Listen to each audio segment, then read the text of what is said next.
Hello traders, how are you? कैसे हैं आप लोग? तो दोस्तों, आइए आज का एनालिसिस चालू करते हैं और देखते हैं कि कहाँ कहाँ पे आज हमें कमाने के मौके मिलेंगे और कल कहाँ कहाँ पे हमें कमाने के मौके मिले थे। तो सबसे पहले हम यूरो यूएसडी के ऊपर बातचीत करेंगे आपसे। परसों का अगर आप एनालिसिस देखेंगे तो मैंने आपको बताया था कि 740 के लेवल के आसपास अगर आता है तो आपको स्कैल्पिंग करनी है, 10-20 पिप का ट्रेड मिलेगा। लेकिन कल के एनालिसिस में मैंने आपको मना कर दिया था। मैंने कहा था कि अभी इसका ट्रेंड जो है डायरेक्शन लेस हो गया है, कोई भी डायरेक्शन नहीं है तो हम कोई भी ट्रेडिंग नहीं अपनाएंगे। तो खैर एनी हाउ, ये देखो मार्केट का एक नियम होता है कि जब कोई चीज़ समझ में नहीं आए तो उसको अवॉइड करना चाहिए। लेकिन अगर मैं अपनी एनालिसिस पे परसों वाली एनालिसिस पे जाऊं तो ये परफेक्ट बैठी, लेकिन कल हमने कोई भी ट्रेड के लिए रिकमेंडेड नहीं किया था, तो उसको मैं काउंट नहीं करूंगा। आज के लिए क्या है, आज डेफिनेटली देखो प्रीवियस लेवल पे ने सपोर्ट लिया, यहाँ पे सपोर्ट लिया। ये कैंडल देखोगे एक डोजी टाइप की कैंडल है, एक स्पिनिंग बॉटम टाइप की कैंडल है।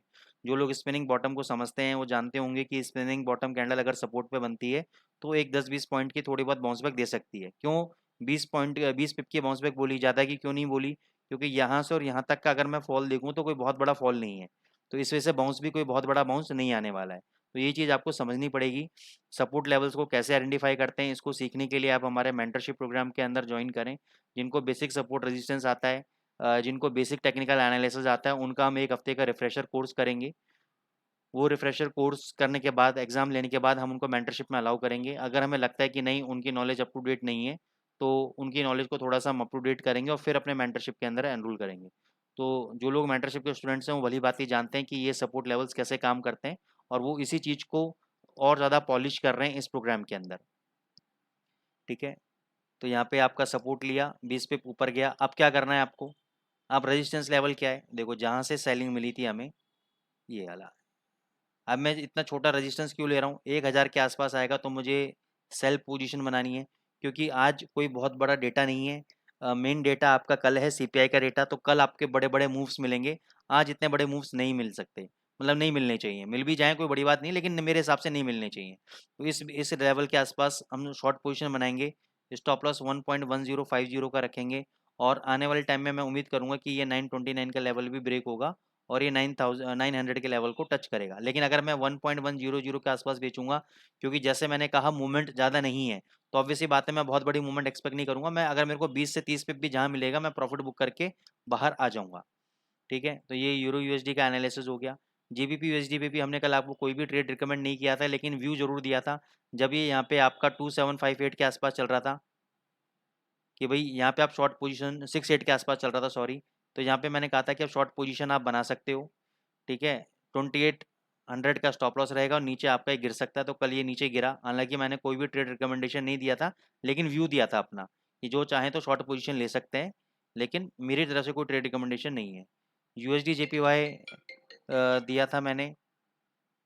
यूएसडी जेपीवाई की अगर मैं बात करूं आपसे, तो यूएसडी जेपीवाई 143.14 का लेवल है आपका। 143.14 30 के आसपास का रेजिस्टेंस है और अभी भी देखो वहीं पे रेजिस्टेंस ले रहा है। तो एक ट्रेड आप यहाँ पे बना सकते हो, शॉर्ट पोजीशन अभी आप ले सकते हो। लेकिन ध्यान रखना, अगर इसका हाई ब्रेक हो गया तो इमीडिएट बेसिस पे बाय ट्रेड ले लेना, फिर यहाँ से आपको ये ऊपर जबरदस्त मूवमेंट आपको ऊपर की तरफ देगा। तो इस पे जरूर नजर रखना। एक छोटा सा 10-20 पिप का स्कैल्पिंग ट्रेड आप यहाँ पे ले सकते हो। एयूडी यूएसडी में मैंने आपको शॉर्ट पोजीशन बताई थी कि भी सेल पोजीशन आप ले सकते हो। कब तक? जब तक ये 6610 के लेवल को नहीं ब्रेक करता, तब तक आप एक शॉर्ट पोजीशन क्रिएट कर सकते हो। मैंने आपको ये भी रिकमेंड किया था कि भाई मेरी भी शॉर्ट पोजीशन इसके अंदर चल रही है और ये देखो यहाँ तक नीचे आया, मैंने अपने प्रॉफिट्स को बुक किया है। अभी के लिए मैं एक बाय रिकमेंडेशन देता हूँ कि आप यहाँ पे बाय कर लो 6555 पे। ये वाला 6499 का आपका स्टॉप लॉस रहेगा। टारगेट आपके 6600 के और ऊपर के आपके टारगेट्स रह सकते हैं। ये शॉर्ट टर्म एक बाउंस बैक ट्रेड है आप लोगों के लिए। यूएसडी कैट पे मैंने आपको 3400 के ऊपर रिकमेंडेशन दिया था बाय का। मैंने बोला था देखो असेंडिंग ट्रायंगल पैटर्न बन रहा है और इसके ऊपर ब्रेकआउट करेगा तो बहुत ज़बरदस्त भगेगा। और देखो हमारे प्रीवियस रेजिस्टेंस लेवल तक ये आया, ब्रेकआउट दिया, प्रॉफिट दिया, यहाँ पे एक इनसाइड डे बनाया और वहाँ से भी नीचे आ रहा है। तो अभी क्या हो सकता है, कुछ कहना सही नहीं है। स्ट्रक्चर मेरे को थोड़ा सा वीक लग रहा है क्योंकि रेजिस्टेंस पे रिजेक्शन लेके नीचे आया है, लेकिन अभी मैं इस पे लेवल नहीं दे पाऊंगा। गोल्ड में मैंने आपको शॉर्ट पोजीशन बताई थी। मैंने 1934 के आसपास शॉर्ट किया था, अगर आप लोगों को याद हो। मैंने कहा था कि मैं इतना कॉन्फिडेंट नहीं हूँ लेकिन क्वांटिटी कम रखना। और मैंने आपसे ये भी कहा था कि 1925 का लेवल ब्रेक करके 1915 तक ये जाएगा। 1917 तक मैं प्रॉफिट बुक करूंगा, लेकिन नहीं गया। ये 1923 तक गया। तो जब ये वापस आने लगा तो 1928 पे मैंने अपने प्रॉफिट्स को बुक कर लिया, 34 पे बेच के 28 पे मैंने प्रॉफिट्स को बुक किया। तो जितना मेरे को था सेलिंग प्रेशर कि ये अगर ये टूटा तो 1915 वहाँ तक नहीं गया, 1915 तक। अभी के लिए क्या है, 1920 आपका स्ट्रॉन्ग सपोर्ट लेवल है। ये जब तक लेवल नहीं टूटता 1920 का, हालांकि 1923 है लेकिन 1920 राउंड फिगर में मानो, तब तक ये ऊपर 1940 आ जा सकता है। आप बाय ट्रेड ले सकते हो 1920 के एसएल के साथ, 1940 तक ये जा सकता है। अगर ये लो टूटता है, 1920 का लो टूटता है, तो ये मान के चलो फिर 1900 भी आएगा और उसके नीचे भी जाएगा। वैसे तो ओवरऑल लॉन्ग टर्म ट्रेंड के अंदर तो मैं अभी शॉर्ट बैठा हुआ हूँ गोल्ड के अंदर। 1940-45 के आसपास जाएगा तो एक शॉर्ट पोजीशन में क्रिएट करूंगा लॉन्ग टर्म, क्योंकि ये मेरे को अभी 1900 के नीचे जाता हुआ नजर आ रहा है। तो एक शॉर्ट पोजीशन में ऊपर जाने पे क्रिएट करूंगा, यहाँ पे क्रिएट नहीं करूंगा। यहाँ पे आप चाहो तो बाय ट्रेड ले सकते हो, ठीक है ना। ये आपकी एनालिसिस है। जीबीपी जेपीवाई पे मैंने आपको एक बताया था कि यहाँ पे रेजिस्टेंस और यहाँ पे कोई भी बेरिश पैटर्न मिलता है आप शॉर्ट मारो, ये नीचे आएगा। और देखो कल नीचे आया, हमने रेजिस्टेंस भी फाइंड आउट किया और आपको बोला भी था कि अगर आपको नहीं पता कि कैसे रेजिस्टेंस लेवल फाइंड आउट करना है तो आप हमारे कोर्स को ज्वाइन कर सकते हो। वहाँ पे हम आपको एक्यूरेट डिमांड सप्लाई लेवल कैसे आइडेंटिफाई करना है वो बताते हैं। और वहाँ से देखो नीचे भी आया। अभी के लिए देखो ऊपर के लेवल पे वापस वी शेप रिवर्सल रैली देके कंसोलिडेट कर रहा है। अगर आज ये हाई तोड़ता है 83 का, तो बाय कर लेना, 100 पे मुफ्त के मिल जाएंगे आपको। 83 तोड़ते 84 को अप्रोच करेगा बहुत आराम से।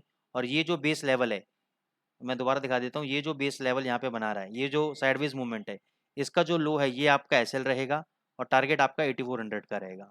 तो यहाँ पे भी आप इसको चेकआउट कर सकते हो दोस्तों। दोस्तों अगर आपको प्रॉफिट्स हो रहे हैं, चीज़ें समझ में आ रही है, मज़ा आ रहा है, क्योंकि यहाँ पे मैं बकवासबाजी नहीं, सिर्फ पॉइंट टू पॉइंट बात करता हूँ। जो लेवल से उस पर बात करता हूँ, ये आप सभी लोग मेरी बातों से जानते हैं। जो लोग मेरे को जानते हैं, आपको पता है कि सर पॉइंट टू पॉइंट बात करते हैं। जब मैं एनालिसिस करता हूँ तो सिर्फ एनालिसिस करता हूँ। तो अगर आपको समझ में आ रहा है तो प्लीज़ लाइक्स की कमी मत आने दीजिएगा, ताकि हम लोग मोटिवेट हों और ज़्यादा आप लोगों के लिए एनालिसिस और अच्छे अच्छे कॉन्सेप्ट्स को लेकर आने वाले हो सकें। Thank you so much.